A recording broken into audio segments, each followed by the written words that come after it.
ഇത് കഴിഞ്ഞ ശനിയാഴ്ച, അതായത് 20-ാം തീയതി ഞാൻ എടുത്തിട്ടുണ്ടായിരുന്ന ഒരു വീഡിയോ ആണ് കേട്ടോ. ഈ പോക്കൊക്കെ കണ്ടാൽ ഓർക്കും എവിടെയോ നല്ല ട്രിപ്പ് പോവാന്ന്. ഒന്നും അല്ലാന്നേ, അച്ചൂട്ടനെ ഹോസ്പിറ്റലിൽ കാണിക്കണം. നമ്മുടെ പൊന്നൂസിന് 22-ന് ആനുവൽ ഡേ ആണ്. അപ്പോൾ അതിൻ്റെ ഡാൻസ് പ്രാക്ടീസും ഉണ്ട് കേട്ടോ. അപ്പോൾ അവനെ നമുക്ക് സ്കൂളിൽ കൊണ്ടാക്കുകയും വേണം. അപ്പം രണ്ടും ഒരേ റൂട്ടാണ്. എന്നെ അച്ചൂട്ടനെ ഹോസ്പിറ്റലിൽ ഇറക്കിയിട്ട് അവിടുന്ന് ഏട്ടൻ നേരെ പൊന്നൂസിനെ കൊണ്ടാക്കിയിട്ട് ഹോസ്പിറ്റലിലേക്ക് വന്നേക്കാം എന്നാട്ടോ പറഞ്ഞത്.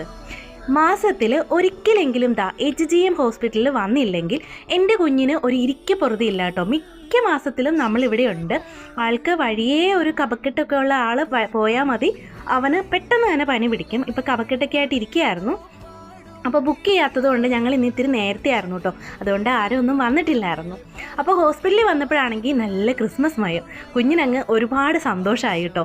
നിറയെ സ്റ്റാറും ക്രിസ്മസ് അപ്പൂപ്പൻ്റെ സ്റ്റിക്കറുകളും ഒക്കെ കണ്ടപ്പം ആൾക്ക് ഭയങ്കര സന്തോഷം.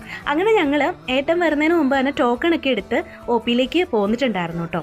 അപ്പോൾ ഏട്ടൻ വരുന്നിടം വരെ ഞങ്ങളിതാ ചുമ്മാ വീഡിയോ ഒക്കെ എടുത്ത് അങ്ങനെ ഇരുന്നു. അപ്പോൾ അച്ചുകൂട്ടന് വീഡിയോയിൽ അച്ചുവിനെ കണ്ടപ്പോൾ ഭയങ്കര സന്തോഷം.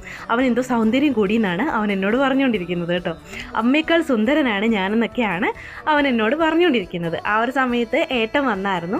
അപ്പോഴത്തേക്കും നമ്മൾ ഡെന്റിസ്റ്റിനെയും കണ്ടു, കൊച്ചിനെ പീഡിയാട്രീഷ്യനെയും കാണിച്ചിട്ട് നമ്മൾ ഫാർമസിയിൽ ഇരിക്കുമ്പോഴുള്ളതാണ് കേട്ടോ ഇത്. അങ്ങനെ അവന് മരുന്നൊക്കെ വാങ്ങിച്ചു. അവന് റൂട്ട് കനാൽ ചെയ്യാൻ പറഞ്ഞിട്ടുണ്ട് ഒരു പല്ലിന്. അപ്പോൾ അങ്ങനെ അടുത്ത ദിവസത്തേക്ക് അപ്പോയിൻമെൻ്റ് ഒക്കെ തന്നിട്ടുണ്ട്. അവിടെ നിന്ന് അങ്ങനെ ടാറ്റ ബൈ പറഞ്ഞ് ഞങ്ങൾ പുറത്തുനിന്ന് ഇത്തിരി വെള്ളമൊക്കെ കുടിച്ചിട്ട് നേരെ പോകുന്നത് പൊന്നൂസിൻ്റെ സ്കൂളിലേക്കാണ് കേട്ടോ. കാരണം പൊന്നൂസിന് 2:30 വരെ പ്രാക്ടീസ് ഉണ്ടായിരുന്നുള്ളൂ. അപ്പോൾ നമ്മൾ ഓൾറെഡി രാവിലെ ഇറങ്ങിയതായിരുന്നു. അപ്പോൾ അവിടുന്ന് നേരെ സ്കൂളിൽ പോയിട്ടെന്ന് അവനെ പിക്ക് ചെയ്ത് പോവാം തിരിച്ച്. വീണ്ടും അവനെ കൂട്ടാൻ വരണ്ടല്ലോ എന്ന് ഓർത്തു. ഞങ്ങൾ ചെന്നപ്പോഴേക്കും പൊന്നൂസൊക്കെ സ്റ്റേജിൽ ഡാൻസ് പ്രാക്ടീസ് ചെയ്ത് നോക്കുമായിരുന്നു കേട്ടോ. ആദ്യമൊക്കെ ആൾക്ക് ഡാൻസ് വഴങ്ങില്ലായിരുന്നെങ്കിലും ഇപ്പോൾ അവൻ നല്ല അടിപൊളിയായിട്ട് ഡാൻസ് കളിക്കുന്നുണ്ടായിരുന്നു കേട്ടോ.